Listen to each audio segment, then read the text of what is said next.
Hello, আজকের এই ক্লাসে আবারও প্রত্যেককে স্বাগত জানাচ্ছি। আর আজকে আমাদের ক্লাসটি হতে যাচ্ছে ভয়েসের উপরে। ভয়েস নিয়ে আজকে খুবই সংক্ষিপ্ত ক্লাস হবে। পরবর্তীতে ভয়েস চেঞ্জ নিয়ে একটি মাস্টার ক্লাস থাকবে। আশা করছি আপনারা সেই ক্লাসটিও দেখবেন। চলুন শুরু করা যাক। আমরা জানি ভয়েসটা হচ্ছে দু প্রকার, অ্যাক্টিভ এবং প্যাসিভ। অ্যাক্টিভে জানি আমরা কর্তা নিজে কাজটি করে, আর প্যাসিভে কাজটি কর্তার উপরে অর্পিত করা হয়, কেউ তার জন্য কাজটা করে দেয়। আজকে আমরা শুধু দেখার চেষ্টা করব যে অ্যাক্টিভ থেকে প্যাসিভ করার নিয়মগুলো কি সেটা একটু দেখা যাবে। ছোট একটা বাক্য নিয়ে আজকে অ্যাক্টিভ থেকে প্যাসিভ করার নিয়মগুলো আমরা শেখার চেষ্টা করব। I help the boy. এখন এইটা আমরা প্যাসিভ করার চেষ্টা করব। সেটা কিভাবে হয় সেটা বোঝার আগে প্যাসিভের স্ট্রাকচারটা আমি একটু নিচে লিখে দিচ্ছি।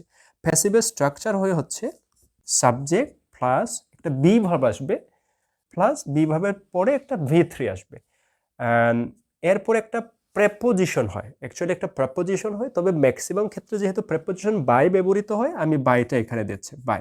Then object. ওকে, অবজেক্টটা মনে রাখবো। অ্যাক্টিভ থেকে প্যাসিভ করতে গেলে আমাদেরকে খুব নিখুঁতভাবে এই অ্যাক্টিভের যে সাবজেক্ট এবং অবজেক্ট সেটা নির্ণয় করতে হয়। আমরা জানি কোনো বাক্যের সাবজেক্ট নির্ণয় করতে গেলে আমরা ওই বাক্যের ভার্বকে আমরা হু দিয়ে প্রশ্ন করব, বাংলায় কে বা কারা দিয়ে প্রশ্ন করব। এখানে ভার্ব কোনটা? হেল্প। তো আমরা এই হেল্প ভার্বকে হু দিয়ে প্রশ্ন করব। হু দিয়ে প্রশ্ন করলে বা বাংলায় আমরা বলি যে কে, অথবা কারা দিয়ে যদি প্রশ্ন করি তাহলে আমরা সাবজেক্ট পাবো।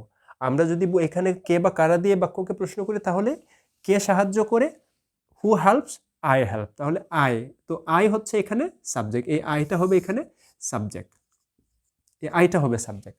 এবং আমরা যদি কাকে সাহায্য করে হোম দিয়ে প্রশ্ন করব, ভার্বকে হোম দিয়ে প্রশ্ন করব, তাহলে আমরা অবজেক্ট পেয়ে যাব হোম।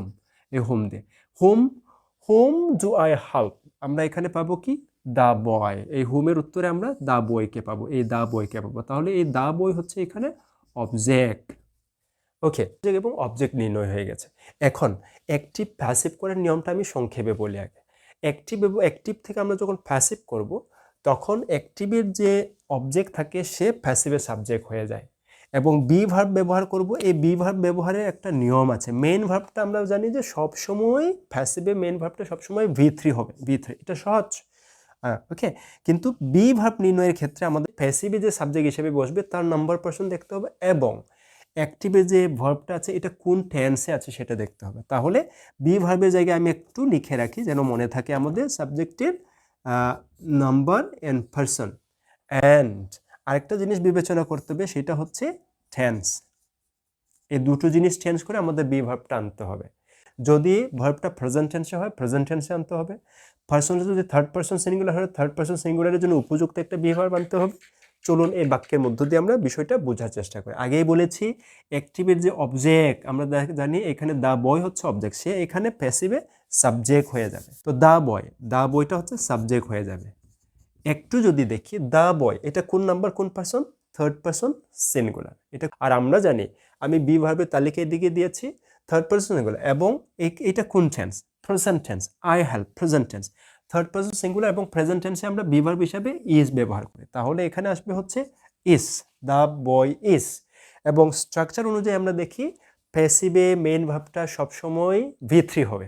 এখন এইখানে একটা কথা বলে রাখি, মনে করুন আপনি অ্যাক্টিভ থেকে প্যাসিভ করে দুনিয়ার সব রুল শিখে ফেললেন, কিন্তু এইখানে যে ভার্বটা দেওয়া আছে সেটা V3 আপনার জানা নেই, তাহলে কিন্তু আপনি অ্যাক্টিভ থেকে প্যাসিভ সঠিকভাবে করতে পারবেন না। সেই জন্যে রেগুলার ভার্ব এবং ইরেগুলার ভার্বসগুলো আছে সেইগুলো আপনাকে মুখস্থ করতে হবে।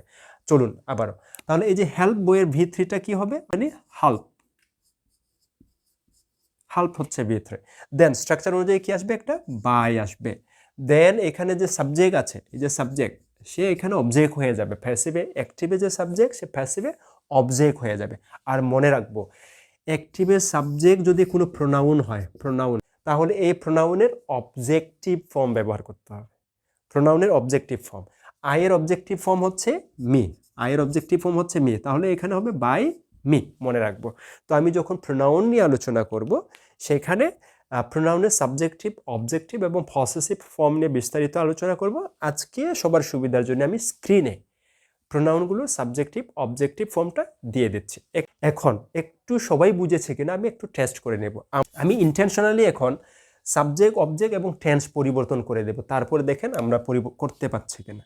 ওকে, এখন মনে করুন এখানে আমি অবজেক্টটা চেঞ্জ করে দিলাম, বয়েস, দ্য বয়েস, আই হেল্প দ্য বয়েস, প্লুরাল করে দিলাম। এখন এইখানে অবজেক্টটা প্লুরাল হয়ে যাবে।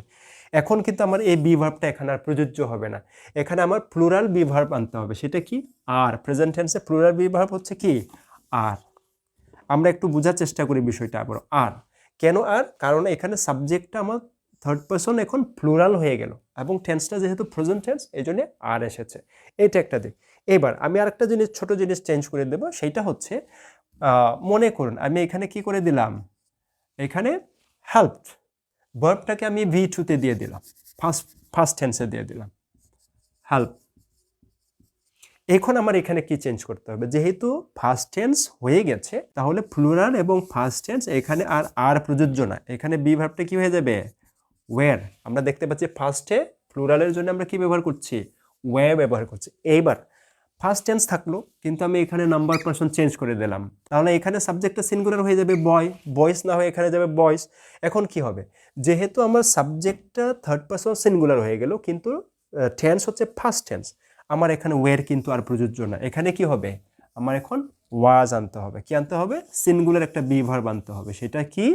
ফার্স্ট টেন্সের সিঙ্গুলার বি ভার্ব হচ্ছে ওয়াজ। আরেকটা জিনিস আমি এখন চেঞ্জ করে দেখি, যে দেখি সবাই বুঝতে পেরেছি কিনা।